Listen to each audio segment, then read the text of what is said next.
امام بخاری بھی ہیں، اسی لیے تو انہوں نے وہاں تک کا سفر کیا کتاب لکھنے کے لیے۔ بہرحال لوگ حدیث پڑھتے ہیں، ایک حدیث بہت مشہور کی جاتی دیکھو، اور آپ کو یہ ذہن دینا چاہتا ہوں اس کے ذریعے سے، مثال کے ذریعے سے، کہ حدیث پڑھتے ترجمانی اپنی طرف سے کرتے ہیں، غلط کرتے ہیں، حدیث کے ساتھ خیانت کرتے ہیں۔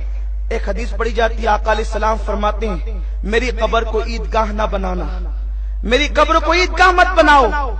یہ حدیث ہے، اس پر ہمارا ایمان ہے۔ خیر سے اس حدیث کو شیعہ تک مانتے ہیں، اکثر حدیثوں سے وہ اختلاف کرتے نہیں، وہ بھی مانتے ہیں کہ حضور علیہ السلام نے فرمایا میری قبر کو عیدگاہ نہ بنانا، اس لیے کہ اس حدیث کے اندر جو روایت کرنے والے لوگ ہیں وہ ائمہ اہل بیت بھی شامل ہیں، اس لیے وہ لوگ بھی مانتے ہیں اس کو۔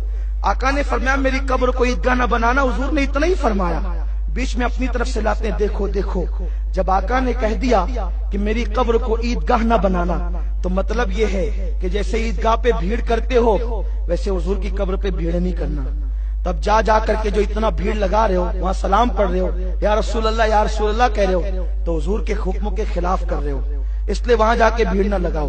ہمارا جوان سنتا ہے، علماء سے، مشائخ سے، تنظیم تحریک سنیدہ اسلامی سے اگر دور ہے، سوچتے ہیں ہاں یار دیکھو کتنی صاف واضح بات ہے کہ آقا نے فرمایا کہ میری قبر کو عیدگاہ مت بنانا، اور عیدگاہ پہ لوگ بھیڑ کرتے ہیں تو سرکار نے بھیڑ کرنے سے منع کیا۔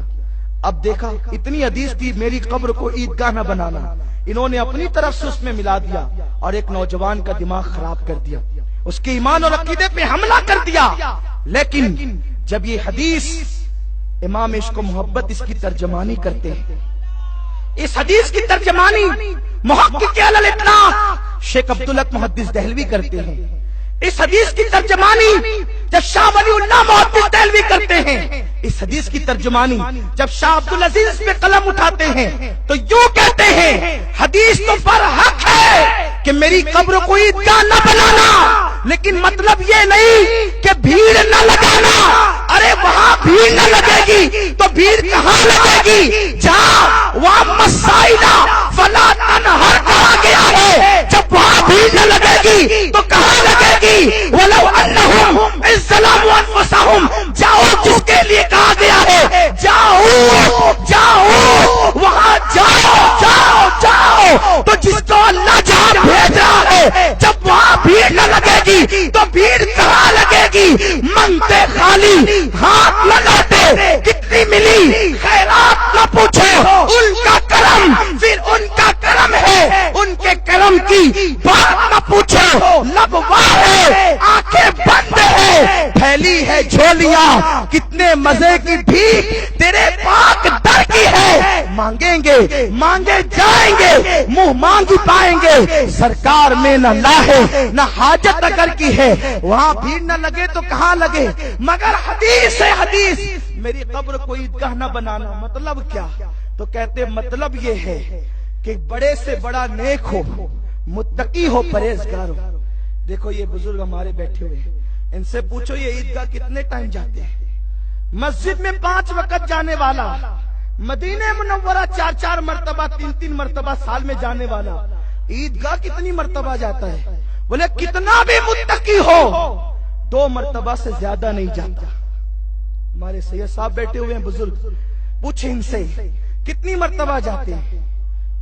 عبادت گزار لوگ جن کے چہرے سے پیشانیوں سے عبادت کا نور پتا چل رہا ہے، ان سب سے پوچھ لو کتنا بھی متقی اور پرہیزگار ہے، سال میں 2 مرتبہ سے زیادہ نہیں جاتا۔ اب آقا فرما رہے ہیں میری قبر کو عیدگاہ مت بنانا، اے صحابہ صرف 2 مرتبہ مت آنا سال میں، جب موقع ملے جب جاؤ۔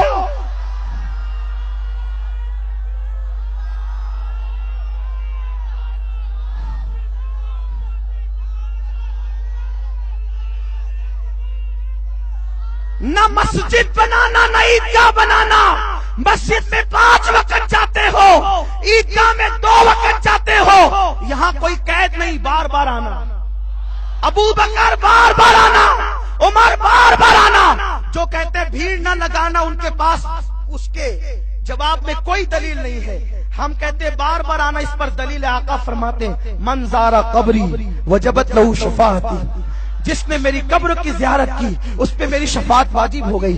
بعد وصال جو میری مزار پہ آیا ایسا ہی جیسے ظاہری حیات میں اس نے مجھ سے ملاقات کی.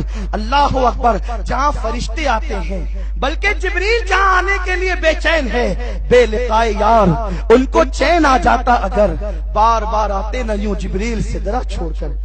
اب سمجھ میں آیا؟ حدیث وہی پڑھتے ترجمانی غلط کرتے ہیں. اس لیے آؤ سنی دعوت اسلامی کے دامن میں پناہ لو, بندہ نواز کے غلاموں کے دامن میں پناہ لو تاکہ کوئی تمہارا ایمان نہ چھین سکے. تو عرض یہ کرنے چلا تھا اسی